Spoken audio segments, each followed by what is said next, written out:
Be advised, the opinions and views of the hosts and guests do not reflect those of the station.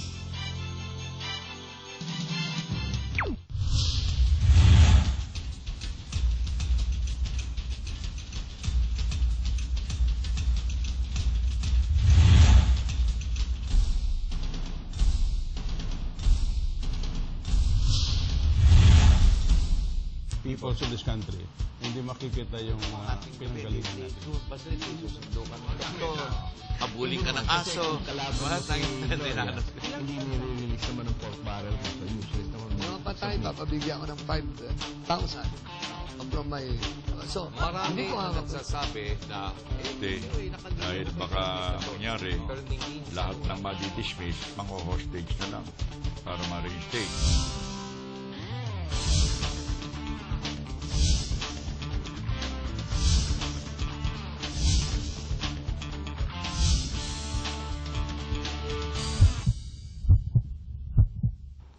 Magandang gabi po sa inyo lahat. Welcome to our show, Heartbeat Live. I'm your host, Ray Orosa. We'll be together for the next almost 1 hour. We're going to be discussing marami pong issues na mahalaga sa ating bayan. Sa gabi pong ito, tatalakayan natin ang ating ekonomiya. Saan ba tayo papunta, saan tayo nanggaling, at saan tayo patungo. Alam po ninyo, kanya lang, bago ko pakilala sa inyo ang ating pinitagang panauhin po sa gabing ito, at nagagalak tayo na pinaunlakan tayo at sumama dito at naging guest natin, papaalala ko lang sa inyo, you can text us about your thoughts and your comments, and we, as many of them as we can read over the air, we shall do so. At saka yung ating text promo dito, at saka text contest, where we choose 2 text winners, have very interesting thoughts. Binibigyan namin ng kaunting premyo na electronic load na 100 pesos. Wala namang ano yun. Pagyapasensya na kayo doon. Napakaliit na halaga. Pero ito po ang ating winner number 1 from last week po, nung guest natin dito, si Architect Palafox. 0929-579-1312 from Nick of Naga City. Ang pagtatapon ng basura sa hindi tamang paraan ang pumapatay sa ating lipunan at kapaligiran. Kasunod pa ng baha at dilubyo. Kailangan may pakialam tayo sa ating kapwa at kapaligiran at lahat ng iyan ay nagsisimula sa ating mga sarili. Be a responsible Pinoy. Alam po ninyo, matagal na natin sinasabi dito, you want reform, you want change, it must begin with ourselves. Doon sa ating maliit at munting bakuran, doon tayo kailangan mag-umpisa. At siguro naman yung pagtatapon ng basura ay napakaliit na halaga. Kung nakikita nyo at nanonood kayo ng TV, nakita nyo ang daloy ng basura sa Manila Bay, sa lahat ng bumabahang karsada. Katakot pong garbage. Hindi kaya matututo ang Pinoy na pangalagaan ng kanyang paligiran. Yung basura naman ay napakaliit na bagay na wag na nating itapon sa estero, wag na itapon sa ilog, ay naku, kung saan naman po natatapon. And alam po ninyo, ito yung ating maliit na contribution to the well-being of the country, is being responsible about our waste matter. Diba? Okay. So, yun namang ibang mga kasama natin at ang kababayan dito hindi nasasalanta dahil sa baha at barado lahat ng mga labasan at daluyan ng tubig. Ang ating winner number 2 po from 0915-348-9025 mula pa sa Antique, sa Panay po, from Lee Javier. Sabi niya, good evening. Good agencies also do their shares by having early preventive measures, but hard-headed people violate especially waste management control and climate change awareness affecting southwest monsoons. Outlets of water are too lacking. Thanks. Ito ay halos pareho nung unang nag-text sa atin. Ang gusto ko lang sabihin dito, ang trabaho ng pamahalaan ay hindi lang mag-rescue, but to anticipate. Yung bang, wag naman yung kikilos ka sapagkat nandiyan na yung baha. Always preventive. Always anticipatory. Yung bang ika nga, hindi mo hihintayin na dumating. Hindi ba katatapos lang ang undoy dito? Wala pang 2 kalahating taon ang undoy. Anong ginawa ng pamahalaan para siguraduhin na mayroong mga outlet lahat ng ating ilog at estero? Nung guest natin si Architect Palafox, hindi nga ba sabi niya, aba, lahat ng ilog at estero lumalabas sa Laguna Lake. Saan lalabas ang Laguna Lake pagka dumami ang tubig? Walang pupuntahan, kundi yung kapiligiran ay babahain ng gusto. Pagkatapos noon, lahat pa ng estero at ilog, mababack up ang tubig. Doon naman sa pampang nila ngayon, aagos ang tubig. Ganyan, halos ang kabuuan ng Metro Manila at saka yung hanggang Laguna at lahat yan, hanggang Bulacan. Walang pupuntahan po ang tubig. Nakakaawa naman yung MMDA na. Ni Diesel, Doc Bernie, wala sila para patakbuhin yung mga pumps, no? Kaawa-awa naman. Kung ganyan kahina ang ating administrasyon sa ating ng pamahalaan sa ating mga local government units, ay kailangan naman siguro mga local government officials dyan kasama ng MMDA, sana maging mas masinop sila, a little bit more anticipatory, para hindi tayo parating ganito, nasasawi na lang dahil sa pagdaloy ng tubig. Alright, sa gabi pong ito, ako'y nagagalak talaga na maipagmalaki na kaibigan natin dito na dumalo sa ating programa. He came to join us here. One fellow who is a very, very well-noted economist. We have known him for so many years, and I remember that when I was still with PCMAC, we used to debate about economic things. And siya po ang Senior Vice President ng University of Asia and the Pacific. Member siya ng Philippine Commission for Constitutional Reforms and Constitutional Commission. Nagsusulat siya. He's an author. He's a writer. He's written many books. And one of the ito naman, aside na lang, one of the most intelligent people that I have ever known. Wala na pong iba kundi si Dr. Bernie Villegas. Welcome, Doc Bernie, to our program. Thank you very much, Ray. Good evening to everyone. Good evening. Alam nyo, yung kapatid niya kasing mas bata sa kanya, which means mas matanda siya sa akin, ay kaklase ko rin sa eskwela. And he's also an extremely brilliant fellow who I think spent most of his life teaching in UP. That's right. Still teaching. Still teaching. All right, wonderful. Alam mo, Ka Bernie, itong ating problema or ating sitwasyon ng ating ekonomiya, tinotrompeta rito na ang first quarter growth natin is 6.7 or 6.8. I don't know whether those figures need revision because even America many often they revise their own economic figures, especially regarding growth, no? And then, of course, there's a lot of trumpeting that they will do this again in the second, third, and the fourth quarter. But sa akin, parang it's a little bit funny when you make statements like that, na parang sa akin tingin na po problema ang tao. Bakit? Wala na pa tayong rainy season? Don't we have a typhoon season here? And for sure, in this quarter, babagsak siguro o bababa ang ating rate of growth kasi maraming lupa na lubog, maraming karsadang kailangan nasira, maraming mga taong namatay, at obviously, it is not just agricultural production that's been affected, but even industrial output, etc., etc. So, considering that Pag-asa says we have, another 15 or 16 typhoons to go between now and the end of the year, anong tingin mo talaga, what is a realistic assessment of our growth prospects? Well, I'm, as you know, on the optimistic side. Yeah. And well, that's fine. I think that, in fact, kung re-revise yung first quarter, it could even be an upward revision. You think so? Okay. Because of so much spending now on infrastructure. But where is the infrastructure spending? We haven't seen it in the PPP. Oh, if you have to go to the countryside right now, in fact, people are complaining. Every road going to Tarlac, going to Pampanga, is being actually worked on, repairs, etc. Is that pork barrel of Congress? No. Or is that DPWH work? That's DPWH. And in fact, this is the time for us to really praise Secretary Singson. He's probably one of the best members of the cabinet that, first of all, solved the problem of corruption and now is actually making things happen. Okay. I hope that really goes all over the nation because I know, Bernie, I went to Mindanao. Yes. Nakita ko yung ginagawa ng karsada between Malay-Balay and Cagayan de Oro. Yes. Tapos nakita ko doon, ang bagal, ang traffic doon, tagal-tagal yan, baka 2014-15 pa daw matatapos yung karsadang yan. Nakita ko doon, okay, ginagawa yung karsada. Ayan, merong nakalabas na mga reinforcing bars. Kasi, andun yung inspektor ng COA, retrato ng retrato. Kinabukasan na wala lahat ng reinforcing bar. Pagkatapos ng inspeksyon, tanggal. No, I think that's exceptional because... You think so? Yeah, I think people who are, especially mga marketing managers and people who are concerned with distribution, they really see that things are happening. And if you take a look at the budget, it's really, they spent almost 90% of the infrastructure budget in the first 3 to 4 months, no? Okay. Which was a reaction to last year. You know, the problem we've always had, even in past years, is we've always had the money, especially ODA-type money, for infrastructure. Yeah. But what was the complaint? Our absorptive capacity. Yes. Kaya ba nating i-undertake lahat ito? Yeah. Yun ang pinakamalaking tanong dito. Maski na magtapong ka ng 90 mil, because that's part of the problem, no? Yeah. How fast can we really build, number one? And number two, is it going to the right type of infrastructure? But the third thing that we also need to do is to take a look, what technological innovations are being introduced so that the infrastructure will last longer? Yeah. Well, for example, Oh. for the first time in the history of our government, Opo.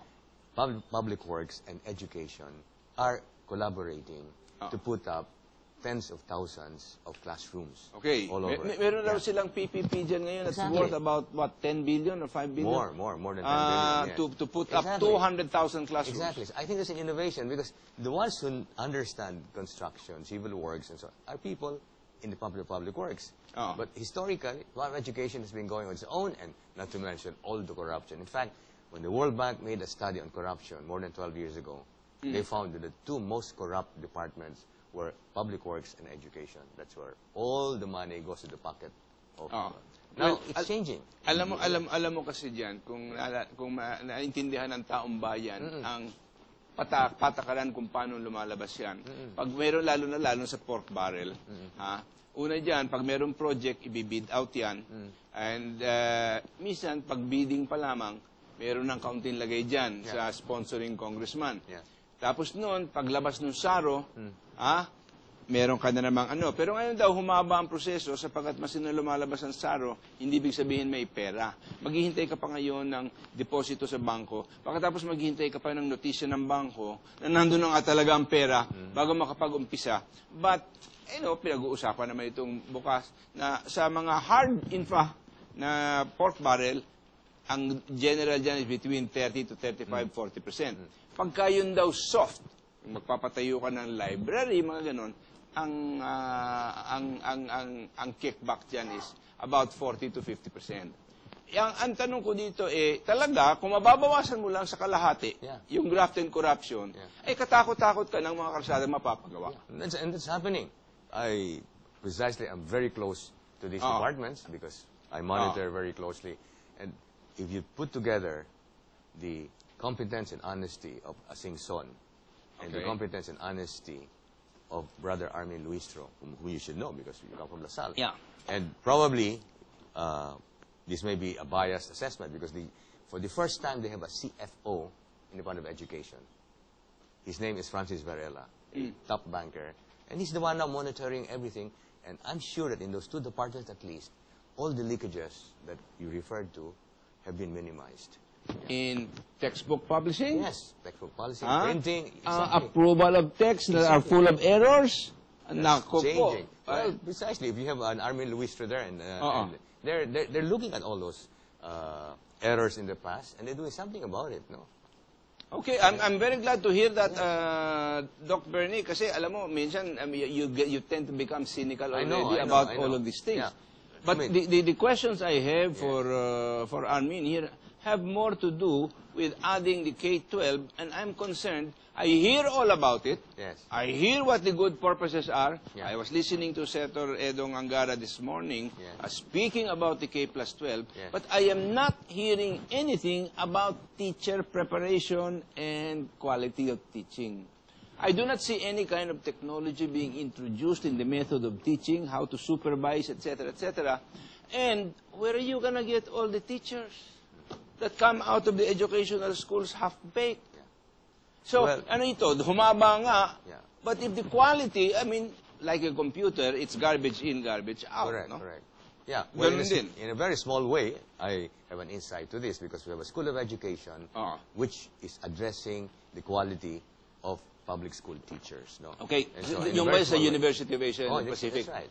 And then Strictly teacher training. in public schools. And I must say that the Philippine Normal University is a high-quality university. Right now, they're really also addressing the problem that you are citing. No? Okay. How do you improve? Now, there is going to be a time lag. They're not going to suddenly implement the K+12.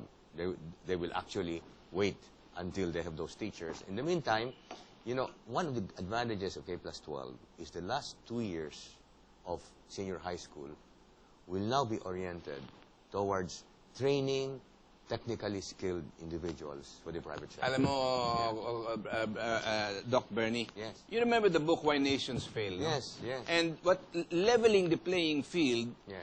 part of that principle in economics, you really cannot separate the political from the economic. Parati yung magkasama. I agree, Diba? yes, yes. And trying to separate it is a futile act. Correct. Ang titingnan mo naman dito ngayon, pagka ganon,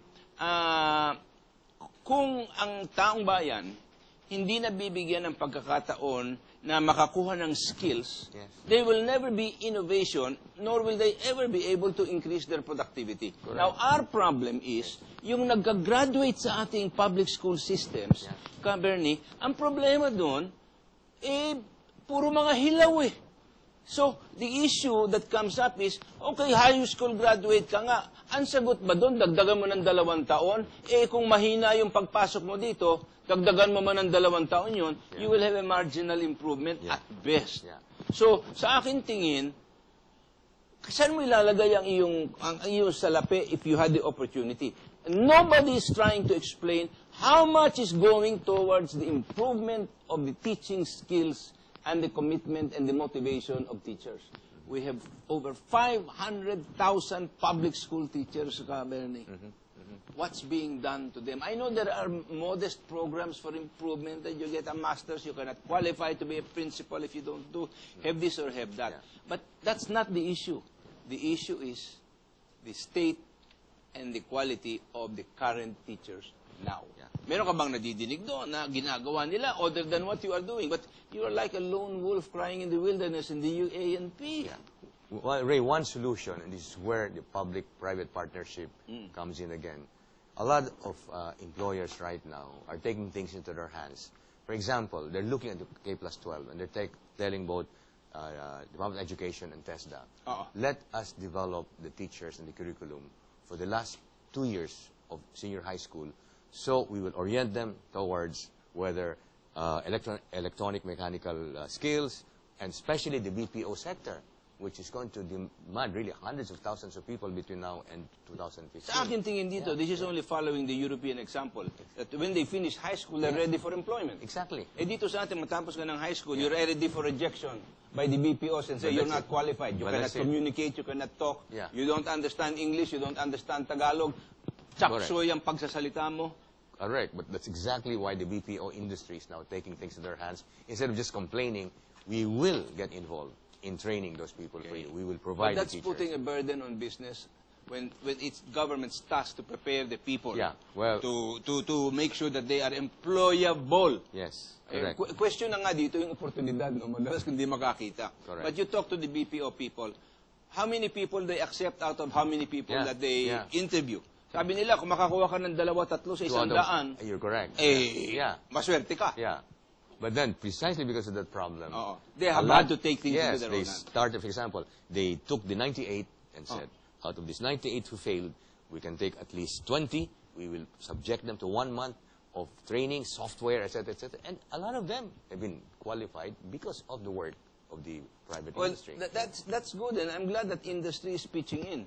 But They have to. They But have it to. speaks to a failure of governance. Well, you don't change the government overnight. I think we cannot expect too much after 30 years of doing the wrong things. We can't do it in 6 years. Exactly. What do you think we can expect? Now, bumalik tayo dito sa GDP growth that pinambubulaga lahat yan. Tapos ang ganda-ganda ng ekonomiya. Yeah. I think in a sense, it's a kind of a bravado statement to make a conclusion that the economy is strong because the GDP grew this much. You must look at the quality of the numbers. Yeah. Our poor numbers are static. Yeah. They may not be growing, but they are not decreasing either. As a matter of fact, there is a minimal growth. There is a slight growth. Yeah. So that means, sa lugar ng lumalawak ang middle class mo, lumalawak ang DE levels mo, tumataas, ang C mo kumukupos, at nagkakaroon ka ngayon ng spiral doon sa A and B. Yeah. And we cannot continue that way. That is a travesty and a tribute to the poor economic management that we've done for the last 40 years. Yeah. No, your analysis is perfectly correct, but you can address the problem of the poor only if the economy grows at 7 to 9% for 10, 15, 20 years. But to me, So, Bernie, it's to a expect- question of what kind of growth. Yes. Now, the question is, ano ito? Lalaki ito kasi lumalaki pang ating OFW? Yeah. You know, that is coming to a point when it's beginning to peak. Yeah. You cannot continue to expect that. And what is the price that we are paying of dependents here just waiting for their allowance to come in from papa or mama or both from overseas, tapos nilulustay lang yung pera, hindi naman nag-aaral, napupunta sa sabuna, susugal, at sosyalan. Yeah. Now, what is the price we are paying in terms of family nurture? Ha? Kanya, ang mga bata, lumalaking layaw. Yeah. Ha? Wala nang prinsipyo, lahat ay balitodo, Yeah. and we pay as a nation a terrible price for that. Yeah. I agree, that is not the solution. The solution is rural and agricultural development, because 75% of the poor are in rural areas. And why are they poor? Precisely because of 30 years of utter neglect, no farm-to-market roads, no irrigation systems, no post office facilities. What do you expect? Yes. You solve poverty in the Philippines only if you solve the rural problem. That's correct. In other words, it's also dependent upon a vision. What are we, as a nation, going to be to the rest of the world? Not just in terms of ourselves internally. Are we going to be an industrial nation, an agricultural industrial nation? Do we have a land use map? Do we have an idea of what the kind of products, for example, we want to grow and sell to the rest of the world? You know, I saw an article the other day about some people in India who experimented with the type of rice farming, nothing complicated, and they were getting over 400 kavans per hectare of yield. Ano ang average natin dito sa Pilipinas? 80, 90. And you know what? They were using IRRI methods. Yeah, well, the Thais did that before, the Indians, the Vietnamese did that before. All right. Ay, bago tayo, we get so caught up here, you know, this is basically the kind of world that I thrive in. But we've got a lot of people beginning to text us. Ito, from 0917-605-5739. Good evening po. Marami akong nakita ng mga dilapidated at sirang heavy equipment sa mga region. Bakit hindi po lang ibenta ng per kilo para mapakinabangan ng pera pagpagawa ng mga kalsada? Well, maybe you can tell our DPWH people Yeah, na... that's a good advice, yes. Oo, kesa sa naiiwan dyan at kinakalawang ba? Correct. Yeah. Ibenta na lang per kilo kung talaga. Pero alam mo, that is part of the poor governance policy. When you do not provide for spare parts and repairs and maintenance. Dapat yan, pag ating nagbabudget, bibili ka ng equipment, there is a continuing budget for the next 10 years to maintain that equipment in good working order. Kanya lang, alam mo nangyayari, may pera yan doon sa equipment, pangbili, pangkumpuni ng makina. Alam mo nangyayari, sinisira nila yung makina. Yan ang problema ng Pilipino. From Edna of Mandaluyong, 0926-624-2769. Ang pagkaintindi ko, kapag maraming infrastructure ang ginagawa, ang ibig sabihin, maganda ang ekonomiya. Iniipit ng gobyerno ang pera o budget para lumabas na matipid ang gobyerno ni Pinoy o hindi korap. Huwag masyado malayo ang tingin niya kasi nasa paligid lang ang mga korap. So, I don't know, are you in favor of releasing more money? Because they've released 2/3 of the year's budget in the first half. In other words, accelerated. Do you agree with that? No, I agree, because as I said, I see... Yun ang pump-priming na gusto mo. And that there are channels right now of competent and honest individuals. Okay, kanya lang, ang nagiging problema natin, ang gestation period ng infrastructure project medyo mahaba. Yeah. At in the meantime, ang problemang nangyayari sa iyo, traffic. Exactly. No, but in the meantime, all the expenditures on wages, on raw materials, that's immediate Pumupunta increase, sa bulsa ng ano. Exactly, of the population. Okay. So in other words, what you are declaring is that the DPWH is no longer an extractive industry. Or at least not as much of Not an as much extractive as before, yes. as yes, before. Yes. Sabi ko noon, naalala ko nung panahon pa nga ni Presidente Marcos, sabi ko sa kanya, kako mo, mabawasan mo lang ng kalahati ang corruption dyan sa DPWH, kako, pwede mo nang aspaltuhin mula ng Cagayan hanggang Mindanao. Yeah, well, let me quantify that. 12 years ago, the World Bank and the ADB scrutinized corruption in government, and they found out that every year 200 billion pesos are lost through private sector initiated corruption, meaning tax evasion. Wala pa dito ang AFP, ang PNP, wala pa. And then another 200 billion are funds that should be spent on roads, on fertilizers, on bridges, but go to the pockets. So can you imagine every year 400 billion pesos have been lost? That's why we call it an extractive industry, no? Exactly. Merong ilan lang dyan na maggumulong sa pera, yun. Nakaw dito, nakaw doon. From 0906-542-4117, Alvin Pasyon ng Guagua, Pampanga. Hi, good evening po. Para sa akin, asenso lang ang bansa natin kung walang corrupt at magkaisa ang lahat ng government official, maging tapat sa kanilang sinumpaang tungkulin, at sana naman makipagtulungan din ang taong bayan. Siguro pwede na rin tayong umasenso katulad ng tabing bansa natin. I think that's a very important point in the comment of our friend here, no? Na napakahalaga. Not government alone cannot do it, eh. Correct. Yes. Di ba kailangan kasama ang taong bayan, Bernie? Of course. In other words, can you ask yourself this question? Ano ba ang nagawa ko para makatulong sa bayan dito sa taon na ito? Yeah. Anong gusto kong gawin? Yeah. How can I contribute? Yeah. For example, sa sector ng tourism, what is happening is a lot of communities with attractions in tourism are organizing themselves from the grassroots. And the tricycle driver is the one who guides the tourists and tells them, you know, in Bohol, this is the Baclayon Church, the oldest church, etc., etc. Naging mga tour guides ang mga tricycle driver. No, they're the ones Why who are not, actually, no? Yeah. And for example, in the underground river Palawan, it's the boatmen who are actually guiding the tour. You know, that's a very interesting idea that I wish that, for example, the Department of Tourism could hold in every municipality, for example, gather all the tricycle drivers at turuan sila kung paano ibenta yung kanilang kalalagyan. It's happening more and more. Yeah. Pero lang kailangan rehistrado at saka merong tamang Correct. orientation and training. Mayor Hagedorn is doing that now in Puerto Princesa. Ilan naman ang Mayor Hagedorn natin dito? Yun lang ang problema. Well, that's it. Let's use them as role models. So that role models. All right, let's go back to the question of development. How do you see us? What kind of an industrial policy do we have? What kind of industrial base are we trying to build in this nation? Because frankly, I have not heard a word from anybody about what kind of industrial base we are trying to develop in this country. And so we are left with basically assembly industries, but no fundamental infrastructure. We can't even put up a decent steel mill. We are so uncompetitive with the rest of the world. What would you say on that, Dr. Bernie? Well, in that regard, we have to commend Secretary Greg Domingo. He has now asked all the major associations of industry, the Steel Association, the Car Manufacturing Association, present to me a roadmap for the next 10 years, what you want to do, and we'll do everything to support that roadmap. Because he's confident that manufacturing can have a renaissance. Let me ask you a question, though. Yeah. Why should he be asking the private sector? Why doesn't government develop that they have no imagination? Well, and they have no vision for this country? That they must turn to the private sector for it? You have to know that it's the private sector that is very much in contact with reality.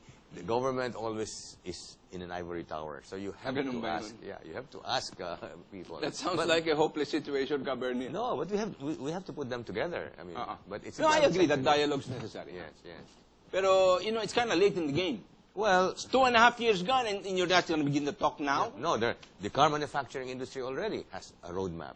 And they will put a lot of the manufacturing companies are thinking of putting a lot of their manufacturing Then here. Why is Ford pulling out?